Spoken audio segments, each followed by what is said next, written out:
আমি কিন্তু সকালে উঠে জিজ্ঞেস করব কি কি টেকনিকে কি কি লাঠি খেলবে। হ্যাঁ, গুড নাইট। তুমি আমাকে লাঠি খেলা শেখাও এখনই।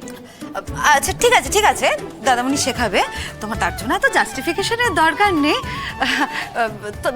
কি দাদামণি, তুমি বরং শিখেই ফেলো, বুঝলে তো পার্বতী? হ্যাঁ, এই চল, রাত হচ্ছে, ঘুমটুম নেই নাকি চোখে? চকলেট কালকে দে লাঠি দে লাঠি। কষ্টটা তো করতে হবে। তুই এখানে বসে থাকবি? হ্যাঁ, এই যে লাঠি খেলা দেখবো। ও দাদা আর বৌদির লাঠি খেলা দেখবি না? না, হ্যাঁ যাও। বাড়িয়া বাবা মা ডাকছে। হ্যাঁ যাও যাও। মা তুমি না। আসি। আরে শোন, আরে তুই তো থাক, কসরতটা করতে হবে তো, একই রে। পার্বতী বলছি, পুরো রাত আছে, ভালো করে লাঠি খেলাটা শিখে নাও। আমি কিন্তু সকালে উঠে জিজ্ঞেস করব কি কি টেকনিকে কি কি লাঠি খেলবে। হ্যাঁ, গুড নাইট দাদামণি। আজই ডাউনলোড করুন আর এনজয় করুন আপনার পছন্দের শো।